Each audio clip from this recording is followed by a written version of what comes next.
Hello बच्चों, Manish biology YouTube channel पर आपका हार्दिक स्वागत है। मैं आपके लिए सबसे पहली वीडियो प्रोवाइड करवा रहा हूं और शायद आपकी जो जितनी भी प्रॉब्लम्स हैं इस वीडियो को देखने के बाद सॉल्व हो जाएंगी। देखो, हमारा सबसे पहला जो चैप्टर है अपनी बुक्स का वो है आवृतबीजी पादपों में जनन, रिप्रोडक्शन इन एंजियोस्पर्म प्लांट। आपने 11th क्लास में आवृतबीजी पादपों के बारे में पढ़ा भी है।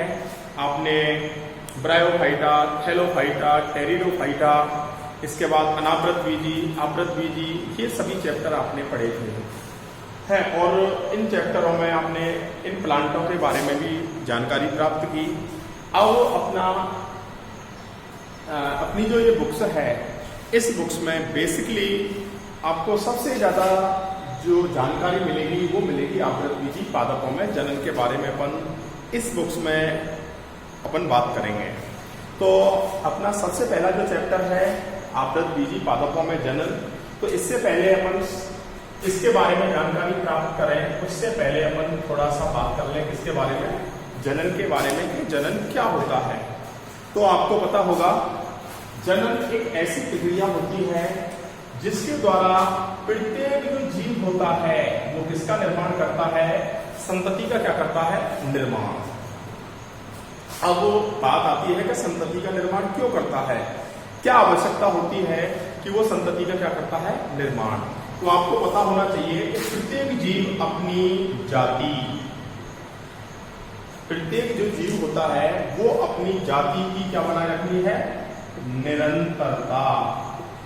अपनी जाति की निरंतरता बनाए रखने के लिए प्रत्येक जीव क्या करता है, जनन करता है। जनन करने से किसका निर्माण होता है, संतति का क्या होता है, निर्माण, जिससे लंबे समय तक उसकी जाति इस पृथ्वी पर क्या रहती है, बनी हुई रहती है। इसलिए प्रत्येक जीव क्या करता है, जनन करता है। अब एक नया शब्द आया है आपके पास, जाति। उसको आपने 11th क्लास में वैसे आप पढ़ भी चुके हैं कि जाति क्या चीज होती है। अब अपन बात करते हैं किसके बारे में, जाति के बारे में।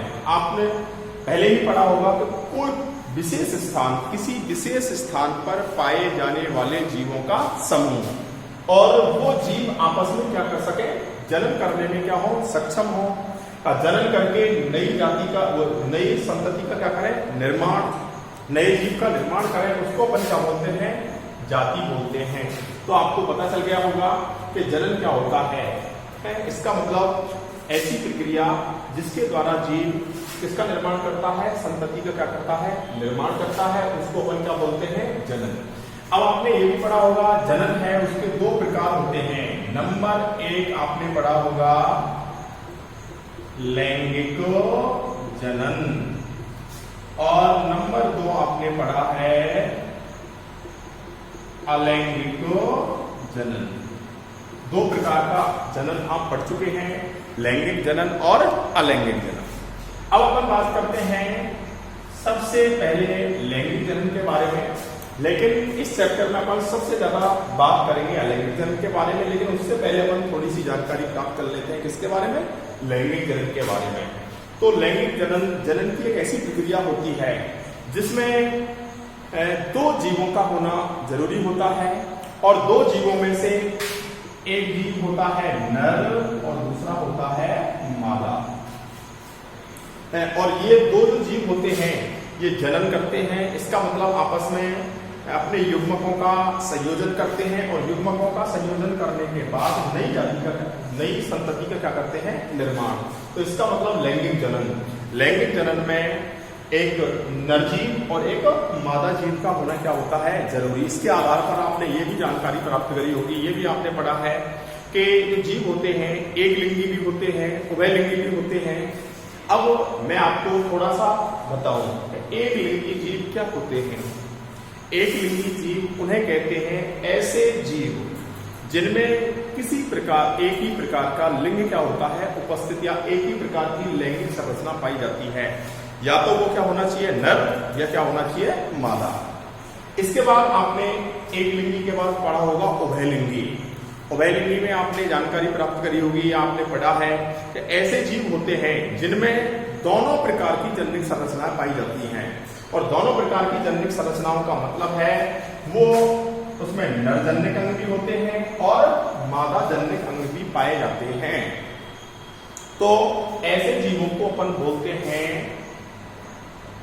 द्विलिंगी, या उसको अपन क्या बोलते हैं, उभयलिंगी। और जिसमें केवल एक ही प्रकार की जैविक संरचना पाई जाती है उसको अपन क्या बोलते हैं, एक लिंगी कहा जाता है।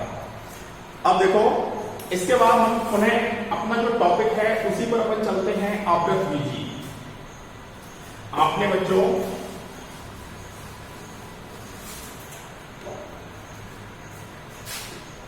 अब अपन दोबारा से बात करते हैं किसके बारे में, आवृतबीजी, एंजियोस्पर्म प्लांट। आवृतबीजी पादपों के बारे में अपन जब बात करेंगे तो आपको पता होना चाहिए कि आवृतबीजी पादप है क्या। तो आवृतबीजी पादपों के बारे में बात करें तो आवृतबीजी जिसको बोलते हैं एंजियोस्पर्म। एंजियो का मतलब है आवरण, क्या होता है, आवरण। और बीजी का मतलब होता है बीज। ऐसे पादप जिनके बीजों के ऊपर क्या पाया जाता है, आवरण पाया जाता है, उसको अपन क्या बोलते हैं, आवृतबीजी पादप। और हम इस चैप्टर में इन्हीं पादपों के बारे में अपन क्या करेंगे, बात करेंगे है। और अब अपन को आवृतबीजी पादपों में जनन जो पढ़ना है, तो मैंने आपको अभी भी बताया था कि जनन दो प्रकार का मैंने आपको बताया था। एक तो लैंगिक जनन बताया था और एक बताया था अलैंगिक जनन। लैंगिक जनन को विस्तृत पढ़ने से पहले अभी आपको शॉर्ट में जानकारी भी दे दी थी। ऐसा जनन जिसमें एक जीव होता है नर और एक क्या होता है, मादा। उन दोनों के बीच में जनिक क्रिया क्या होती है, संपन्न होती है और नए जीव का क्या होता है, निर्माण। उसको बोलते हैं लैंगिक जनन। लेकिन इस चैप्टर में हम पढ़ेंगे आवृतबीजी पादपों में अलैंगिक जनन के बारे में अपन बात करेंगे।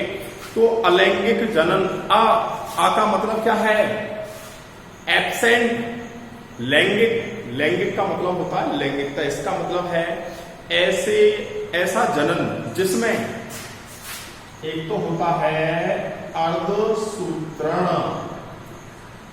और एक आपने पढ़ा होगा युग्मक संलयन। ऐसा जनन जिसमें अर्धसूत्रण और युग्मक संलयन। अपन बात कर रहे हैं किसके बारे में, अलैंगिक जनन के बारे में बात कर रहे हैं। ऐसा जनन जिसमें अर्धसूत्रण, अर्धसूत्रण का मतलब आपने पढ़ा होगा अर्धसूत्री विभाजन।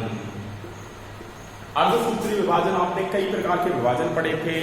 एक आपने पढ़ा था समसूत्री विभाजन, एक आपने पढ़ा था अर्धसूत्री विभाजन और आपने पढ़ा था असूत्री विभाजन। अब अपन बात करते हैं समसूत्री विभाजन। समसूत्री विभाजन में आपने पढ़ा था ऐसा विभाजन जिसमें मातृ कोशिका से संतति कोशिका में गुणसूत्रों की संख्या कैसी होती है, समान होती है। तो उसको बोलते हैं अपन कौन सा विभाजन, समसूत्री विभाजन। और यहां पर अपन पढ़ रहे हैं कौन सा, अर्धसूत्री विभाजन पढ़ रहे हैं। और अर्धसूत्री विभाजन का मतलब होता है ऐसा विभाजन जिसमें मातृ कोशिका से संतति कोशिका में गुणसूत्रों की संख्या क्या हो जाती है, आधी हो जाती है। तो उस विभाजन को अपन कौन सा विभाजन बोलेंगे, अर्धसूत्री विभाजन। दोबारा से देखिए, ऐसा विभाजन जिसमें मातृ कोशिका से संतति कोशिका में गुणसूत्रों की संख्या कैसी होती है, आधी। तो कौन सा विभाजन कहलाता है, अर्धसूत्री। और जिसमें समान होती है वो कौन सा कहलाता है, समसूत्री विभाजन। और मैंने आपको बताया था, एक तीसरा और बताया था असूत्री। असूत्री में कोई जरूरी नहीं रहता है कि युग्मकों गुणसूत्रों की संख्या समान जाए, ऐसा मान जाए, किसी प्रकार से जा सकती है। तो उसको बोलते हैं असूत्री। जैसे आपने अमीबा वगैरह उनमें आपने पढ़ा होगा, तो उनमें जो विभाजन की प्रक्रिया होती है वो कौन सी होती है, असूत्री। लेकिन अपन अपने टॉपिक पर आते हैं, अर्धसूत्रण। अर्धसूत्रण का मतलब है अर्धसूत्री विभाजन नहीं होता। अर्धसूत्री विभाजन नहीं होगा तो किसका निर्माण नहीं होगा, युग्मक। और आपको पता होना चाहिए कि जनन की क्रिया के लिए युग्मकों का बनना क्या होता है, जरूरी। अभी आपने पढ़ा था लैंगिक जनन। और लैंगिक जनन में किसका बनना जरूरी होता है? युग्मकों का बनना जरूरी होता है, और युग्मकों के बनने से ही आगे जनन की क्रिया क्या होती है? संपन्न होती है। तो अर्धसूत्री विभाजन में क्या, अर्धसूत्रण में क्या होता है? अर्धसूत्री विभाजन की क्रिया नहीं होगी, अर्धसूत्री विभाजन की क्रिया नहीं होगी, तो युग्मकों का निर्माण नहीं होगा। और जब युग्मक नहीं बनेंगे तो क्या नहीं होगा? युग्मक संलयन नहीं होगा। और युग्मक संलयन की क्रिया जब नहीं होती है तो किसकी क्रिया नहीं हो पाती है? निषेचन की क्रिया संपन्न नहीं होती है। और जब निषेचन की क्रिया संपन्न नहीं होती है तो किसका निर्माण नहीं होगा? युग्मनज है। और युग्मनज का जब निर्माण नहीं होगा तो आगे किसका निर्माण नहीं होगा? भ्रूण का भी निर्माण नहीं होगा। लेकिन हमको यहां पर ऐसा भी पढ़ना है कि अपन पढ़ रहे हैं आवृत बीजी पादपों में जनन। और कौन सा जनन? अलैंगिक जनन। और आवृत बीजी पादपों में अलैंगिक जनन, और उसके बाद हमको लैंगिक जनन पढ़ना है। तो अलैंगिक जनन में हमने मेन चीज क्या पढ़ी कि ऐसा जनन जिसमें अर्धसूत्रण और युग्मक संलयन की प्रक्रिया संपन्न नहीं होती है। और अर्धसूत्रण का मीन्स आपने क्या पढ़ा था? अर्धसूत्री विभाजन। अर्धसूत्री विभाजन में क्या पढ़ा था आपने? ऐसा विभाजन जिसमें मातृ कोशिका से संतति कोशिका में गुणसूत्रों की संख्या क्या हो जाती है? आदि। तो उसको कौन सा विभाजन बोलते हैं? अर्धसूत्री विभाजन। और अर्धसूत्री विभाजन में किसकी क्रिया नहीं होती है? इसका मतलब अर्धसूत्री विभाजन नहीं होगा तो क्या नहीं बनेंगे? युग्मक नहीं बनेंगे। युग्मक नहीं बनेंगे तो युग्मकों का संलयन भी नहीं होगा। संलयन नहीं होगा इसका मतलब युग्मक संलयन की क्रिया को अपन क्या बोलते हैं? निषेचन। जब निषेचन नहीं होगा तो किसका निर्माण नहीं होता है? युग्मनज। और जब युग्मनज का निर्माण नहीं होगा तो किसका निर्माण नहीं होगा? भ्रूण का क्या नहीं होगा? निर्माण। आपने दोनों प्रकार का जनन पढ़ लिया। लैंगिक जनन के बारे में बात की आपने, अलैंगिक जनन के बारे में भी बात की। अब इसके बाद अब अपन पढ़ते हैं कि अलैंगिक जनन की जो प्रक्रिया होती है आवृत बीजी पादपों में, ये कैसे कैसे संपन्न होती है, किस किस प्रकार से संपन्न होती है, इसके बारे में अपन बात करेंगे। तो अलैंगिक जनन जो होता है वो अपन इस चैप्टर में जो अपन पढ़ेंगे वो दो प्रकार का होता है। सबसे पहले नंबर पे होता है अनिषेक बीजता।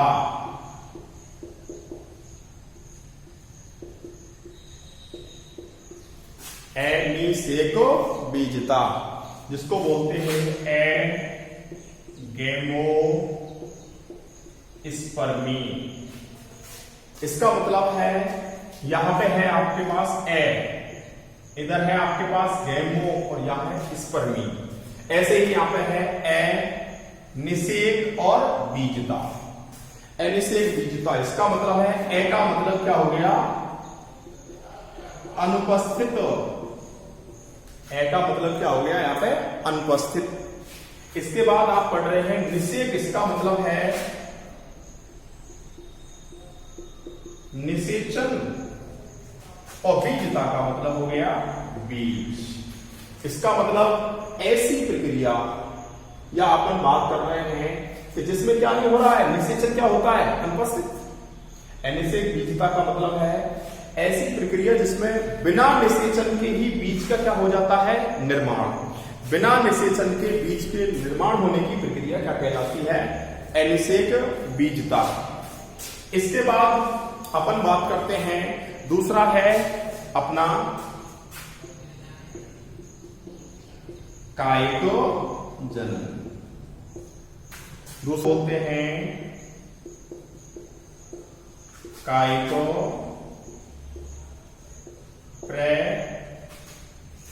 प्रवर्धन। अब देखिए यहां पे अपन बात कर रहे हैं कायिक जनन। इसका मतलब है कायिक का मतलब होता है वेजिटेटिव, जनन का मतलब होता है रेप्रोडक्शन। वेजिटेटिव रेप्रोडक्शन कायिक जनन या वेजिटेटिव प्रोपेगेशन, जिसके बारे में अपन अब क्या करेंगे? बात। तो कायिक जनन या कायिक प्रवर्धन। अब अपन बात करते हैं कि कायिक जनन क्या चीज होती है। कायिक का मतलब होता है काया और जनन का मतलब आप पढ़ चुके हैं जिससे संतति का क्या होता है? निर्माण। इसका मतलब ऐसा जनन जिसमें काया का मतलब शरीर और शरीर से ही संतति का क्या हो जाता है? निर्माण हो जाता है। तो उसको अपन बोलते हैं कायिक जनन। अब अपन बात करते हैं काया। पादप जो होता है, पादप की जो काया होती है, काया का मतलब जो शरीर होता है उसमें कौन कौन सी चीज होती है? आपने पढ़ा है जड़, जड़ के बाद आपने पढ़ा है तना, तना के बाद आपने पढ़ी है पत्ती। ये आपने अलग अलग चीज पढ़ी है, जड़, तना, पत्ती। और पत्ती के बाद उसमें रूपांतरित जब पत्ती हो जाती है, प्ररो रूपांतरित हो जाता है, तो किसका निर्माण भी होता है? पुष्प। इसका मतलब आपने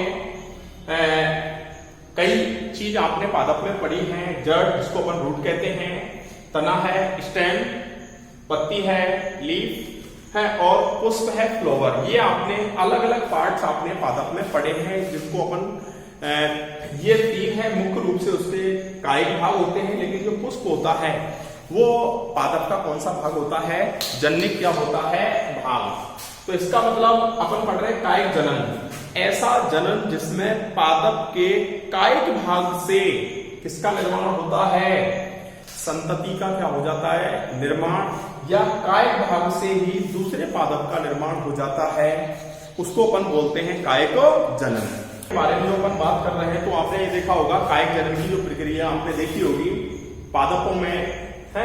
मेन जो चीज होती है, एक आपने पढ़ा है पुनरुद्भवन,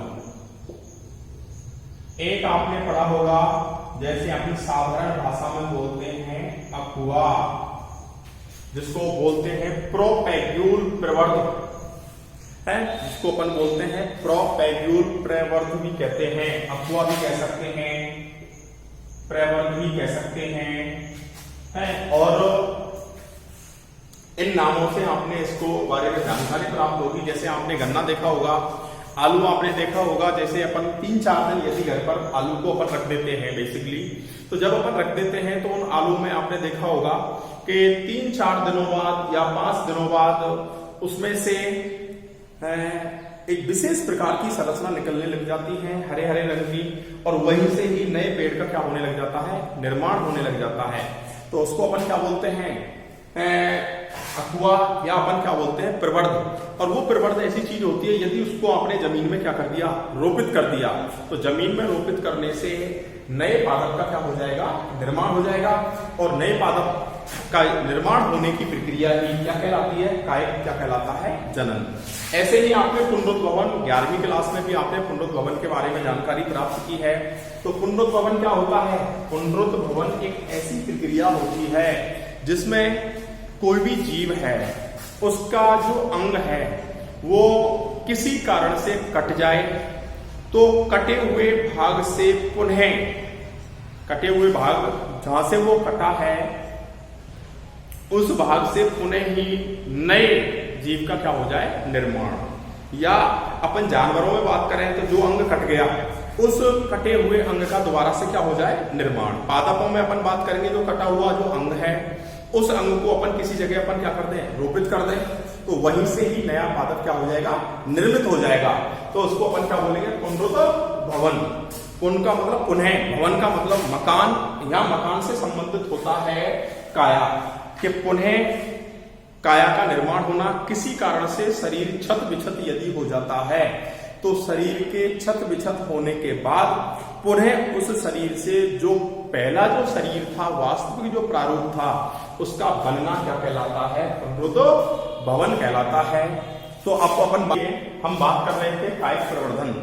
अब कायिक प्रवर्धन में अपन बात करेंगे कि ये भी अपने 2 प्रकार का होता है। इसमें देखिए सबसे पहला जो इसका प्रकार है, 2 प्रकार का जो अपन पढ़ रहे हैं, तो एक तो पढ़ेंगे अपन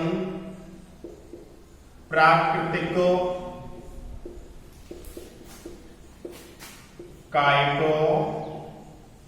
प्रवर्धन, नंबर 1।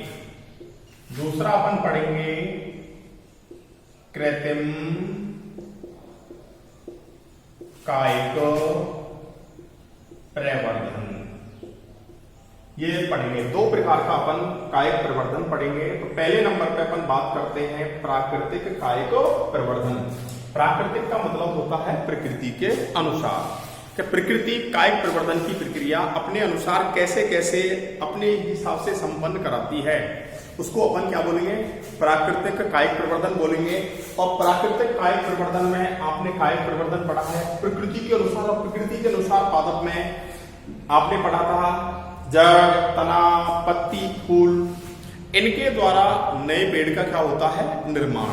तो अपन प्राकृतिक कायिक प्रवर्धन में ये जो होता है इसका सबसे पहला अपन अलग अलग जब पार्ट पर बात करेंगे, सबसे पहले अपन बात करेंगे इसके द्वारा, तने के द्वारा,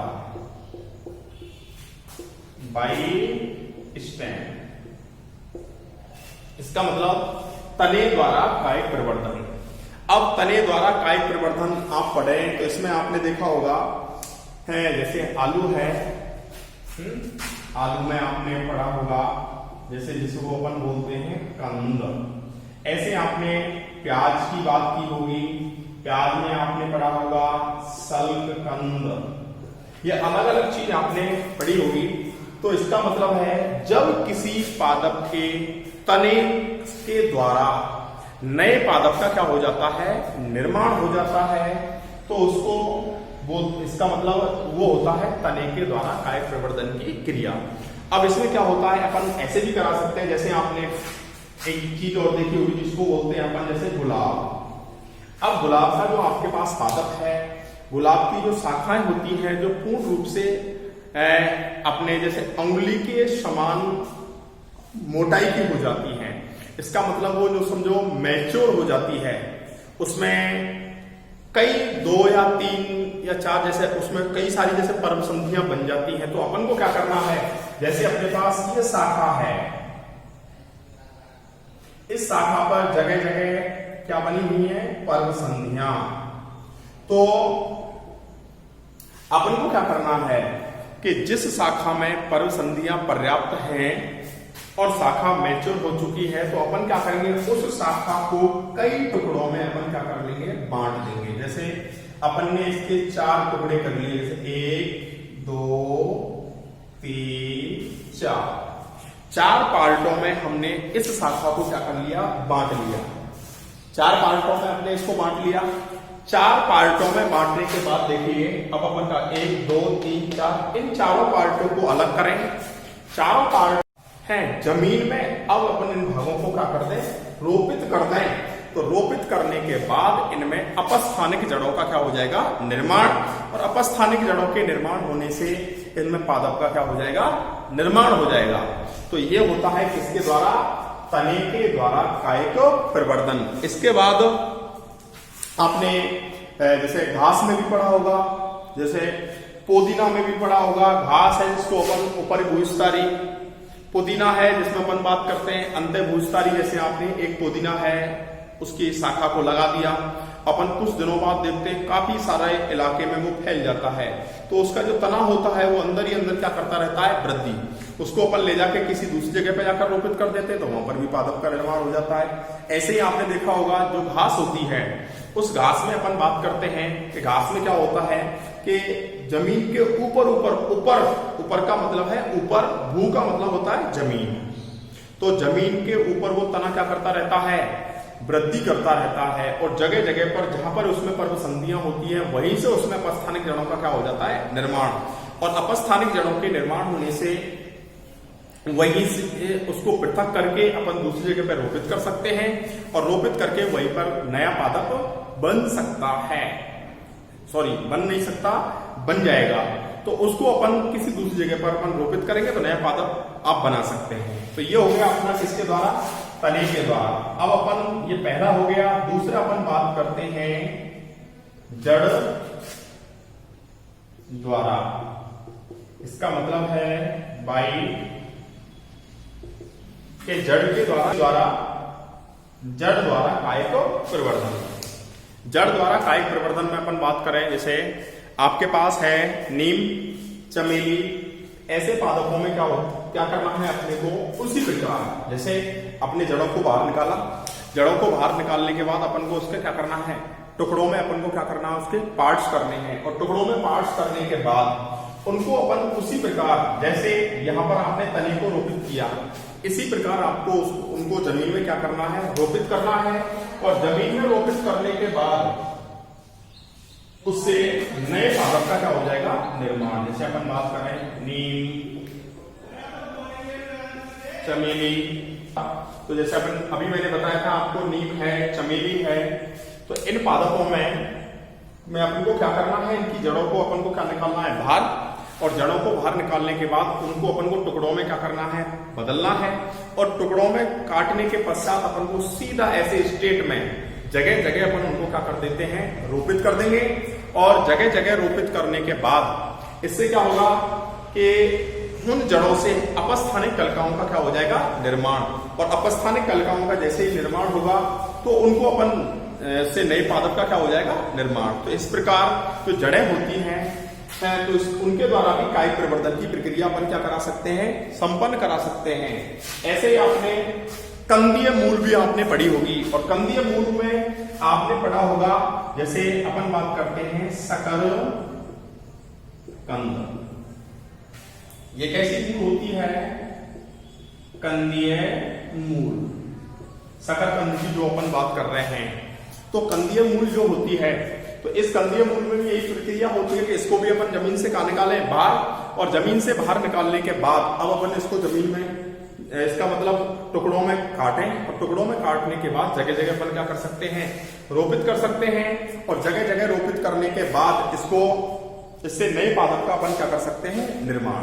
और नए पादप का निर्माण करने के बाद उन पादपों को अलग अलग स्थान पर रोपित करके अपन अच्छी तरीके से आर्थिक लाभ के पादपों अपन क्या कर सकते हैं, प्राप्त कर सकते हैं। तो अपने देखिए बच्चे 2 पॉइंट अपना चल रहा है प्राकृतिक कायिक प्रवर्धन, जिसमें पहला पॉइंट हुआ अपने किसके द्वारा, तने के द्वारा, और उसके बाद आपने किया जड़ के द्वारा। तने के द्वारा आपने नए पादप का निर्माण कर लिया, जड़ों के द्वारा आपने नए पादप का निर्माण कर लिया। अब इसके बाद हम तीसरे नंबर पे अपन बात करते हैं, पहला आपने किया किसके द्वारा, तने द्वारा। दूसरा आपने किसके द्वारा किया, जड़ द्वारा। और तीसरे नंबर पे अपन बात करते हैं किसके द्वारा, पत्ती द्वारा। आपने देखा होगा कुछ पादप ऐसे होते हैं, जैसे आपने ब्रायोफिल्लम, जिसको अपन दूसरा नाम है पत्थर चट्टा, तो आपने यहां नाम सुना होगा पत्थर चट्टा या ब्रायोफिल्लम। तो पत्थर चट्टा या ब्रायोफिल्लम में इनमें क्या होता है कि इन पादपों की जो पत्तियां होती हैं वो कैसी हो जाती है, मांसल, भोजन को संचित करके फूल जाती हैं। और भोजन को संचित करने के फूलने के बाद यदि ये पत्ती जमीन के ऊपर गिर जाए, या इन पत्तियों का जो भाग जैसे जमीन के ऊपर गिरेगी, जमीन के ऊपर गिरने के बाद जो भाग जमीन के संपर्क में आएगा, इनके पत्ती के जो किनारे होते हैं, जो किनारे जमीन के संपर्क में आएंगे, तो जहां जहां से जमीन के संपर्क में आएंगे वहीं से ही नए पादप का क्या हो जाएगा, निर्माण। तो इसका मतलब है अगर वो पत्ती 10 जगह से जमीन के संपर्क में आ रही है तो 10 ही पादप बनेंगे। तो इस प्रकार पत्ती द्वारा कायिक प्रवर्धन की क्रिया क्या होती है, संपन्न होती है। तो आपने 3 चीज पढ़ ली, तने द्वारा, जड़ द्वारा, और तीसरे नंबर पे अपने पढ़ी किसके द्वारा, पत्ती के द्वारा कायिक प्रवर्धन की। इसके बाद देखिए चौथे नंबर पे अपन बात करते हैं जननांगों द्वारा। जननांगों द्वारा कायिक प्रवर्धन की प्रक्रिया अपन जब पढ़ेंगे तो इसका मतलब होता है जननिक भाग। और जननिक भाग या जननांग आपने पढ़े होंगे, पादपों में जो जननिक अंग होते हैं वो किसमें डेवलपमेंट होते हैं, पुष्प के अंदर क्या होते हैं, डेवलपमेंट होते हैं। लेकिन अब अपन पढ़ रहे हैं अलैंगिक जनन, और अलैंगिक जनन की क्रिया में अपन लैंगिक संरचनाओं का उपयोग नहीं करेंगे, लेकिन यहां उसके अलावा ही जननांगों के द्वारा ही कायिक प्रवर्धन हो रहा है। लेकिन वहां पर अपन बात करते हैं युग्मक। युग्मक किससे बनते हैं, तो वो जननिक संरचना होती है, जिससे नर और मादा जननिक संरचनाओं का क्या होता है, निर्माण।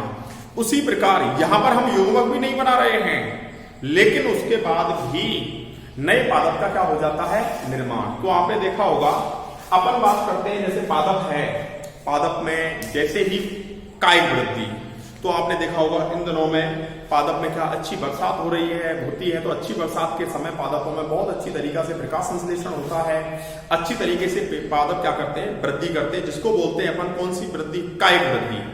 कायिक वृद्धि होने के बाद क्या होता है कि जब कायिक वृद्धि पर्याप्त रूप से हो जाती है तो कायिक वृद्धि पादपों में क्या हो जाती है, रुक जाती है। और कायिक वृद्धि रुकने के बाद पादपों में कौन सी वृद्धि चालू होती है, जननिक वृद्धि चालू होती है। और जननिक वृद्धि में क्या होता है, पादप का जो शीर्ष भाग होता है जिसको बोलते हैं प्ररोग, तो रूपांतरित हो जाता है। तो रूपांतरित प्ररोग को ही अपन क्या कहते हैं, पुष्प। रूपांतरित प्ररोग को क्या कहते हैं, पुष्प। तो यहां पर क्या होगा, जननांगों द्वारा जो अपन कायिक प्रवर्धन या कायिक जनन जो पढ़ रहे हैं, इसमें क्या होता है, हम बात करते हैं पुष्प कलिका, इसके बारे में बात करते हैं, पुष्प कलिका। और पुष्प कलिका है में आपको फूल खिलेगा, फूल खिलता है तो फूल में दोनों प्रकार की जननिक संरचना होती है, जिनमें एक भाग होता है स्त्री केसर और दूसरा भाग होता है पुंकेसर। स्त्री केसर वाला भाग होता है, उससे उसकी मादा युग्मक का निर्माण होता है, और पुंकेसर वाला जो भाग होता है उससे उसके नर युग्मक का क्या होता है, निर्माण होता है। तो यहां पर क्या होगा, जननांगों द्वारा कायिक प्रवर्धन में जो बात कर रहे हैं हम, उसमें पुष्प कलिका के स्थान पर पुष्प जो कलिका होती है, उस पुष्प कलिका के स्थान पर क्या होती है, पुष्प कलिका के स्थान पर पादपों में कलिका के स्थान पर इसका निर्माण पत्रोप्रय कलिका क्या बन जाती है, पत्रोप्रय कलिका का क्या हो जाता है, निर्माण। जैसे आपने पढ़ा होगा रतालू, एक आपने पढ़ा होगा जिसको बोलते हैं रामबांस या अगेव, तो इनमें क्या बोलते हैं, पत्र प्रकर्का, जिसको है वैसे हम बोलते हैं बुलबिल, पत्र प्रकल्का या बुलबिल्स कहते हैं। और बुलबिल्स जो होती हैं उनमें क्या होता है, इन बुलबिल्स में के जैसे प्याज जैसे छिलके से टाइप्स में होती हैं, तो बुलबिल्स से नए नए पादपों का क्या होता है, निर्माण। प्रत्येक बुलबिल्स जो होती हैं, पत्र प्रकल्का होती हैं, एक नए नए पादप में क्या होती है, रूपांतरित होती है।